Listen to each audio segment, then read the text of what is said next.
할렐루야. 네, 사랑하는 성도님들, 오늘은 우리 갈라디아서 2장 11절에서 21절의 말씀을 통하여서 내 안에 살아계시는 예수 그리스도로 말미암은 복음에 합당한 삶이 무엇인지를 함께 나누고자 합니다.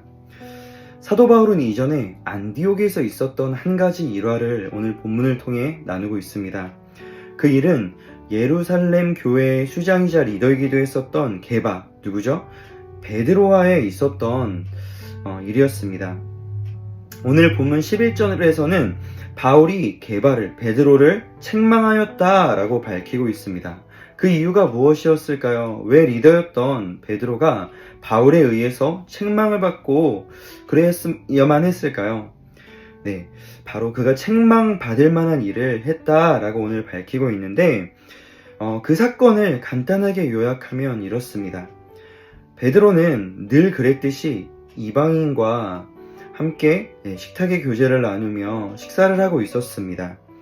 그런데 야고보가 보냈었던 이 유대인들이 그곳으로 오고 있는 거예요. 근데 그들이 오기 전에 베드로가 이방인들인 이 안디옥 교회 성도들과의 식사 자리를 피해서 다른 곳으로 가게 됩니다. 그럴 수도 있지 라고 말할 수도 있지만 이 마음속에 있었던, 베드로가 그렇게 했었던 그 이유에 대해서 말하고 있죠. 바로 할레파 유대인들이 두려운 나머지 그들을 눈치 보고 이런 결정, 이런 행동을 했다라는 것입니다. 그런데 성도님들, 베드로는 어떤 사람입니까? 하나님께서 베드로에게 주신 환상을 통해서 이전에 유대인들이 보통 갖고 있었던 이방인들에 대한 잘못된 고정관념들이 있었거든요. 그것이 깨어졌습니다. 하나님께서 이방인들 또한 사랑하시고 그들에게 구원을 베푸셨다라는 것을 믿게 됩니다. 그리고 오히려 이 베드로의 행동을 비난하는 유대인들에게 하나님께서 그들을 사랑하시고 그들을 구원하셨고 그들에게 회개의 기회를 주셨다라고 담대하게 전했던 사람이 바로 베드로입니다. 베드로는 이방인들과 함께 있을 때에는 그들과 함께 식사하고 그들과 함께 교제했었습니다. 그런데 누가 와요? 유대인들이 오는 거예요. 상황이 바뀌었습니다. 그들을 두려워하는 마음에 자리를 피한 거예요. 오늘 본문 13절과 14절에서는 베드로의 이 행위와 이 결정을 가리켜서 외식이라고 말합니다. 복음의 진리를 따라 바르게 행하지 아니한 행동이다 라고 분명하게 밝히고 있는 거예요.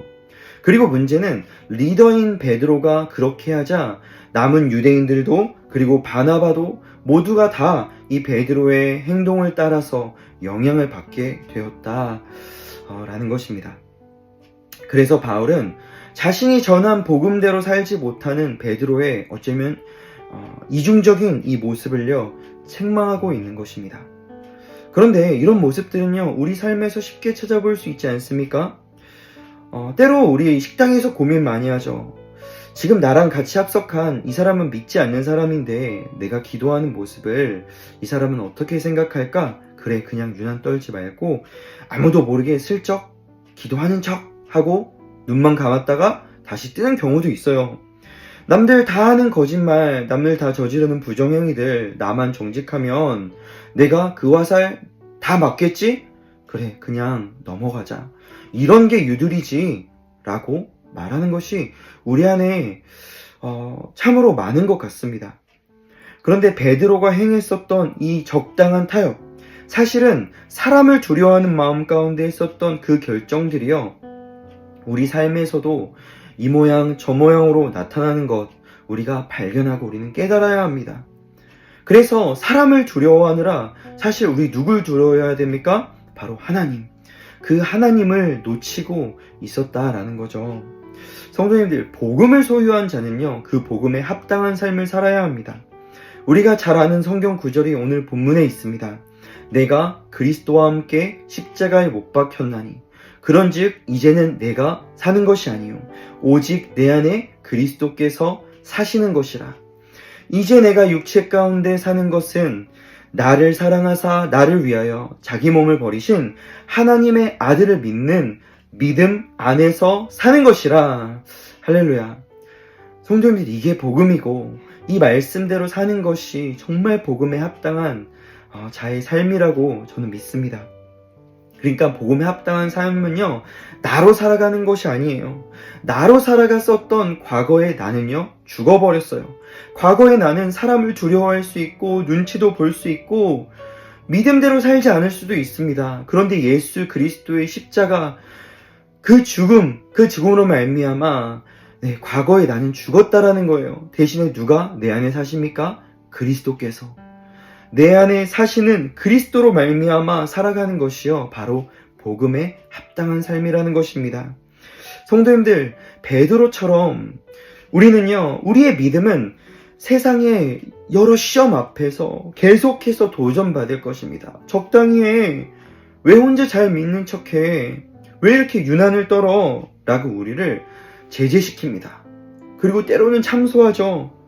적당히 때와 장소를 구별하는 크리스찬, 사람을 적당히 두려워할 줄 아는 크리스찬, 다시 말해서 적당한 크리스찬으로 살도록 우리를 계속해서 몰아갈 거예요.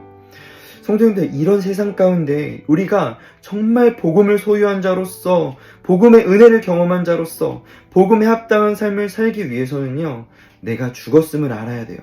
내가 죽었고 내 안에 살아계시는 그리스도로 말미암아 내가 살아가는 자인 것을 우리가 매 순간 모든 삶의 결정들마다 상황과 환경과 상관없이 우리가 그것을 기억하고 늘 주님을 바라봐야 할 줄로 믿습니다. 오늘 우리의 삶이 그랬으면 좋겠습니다.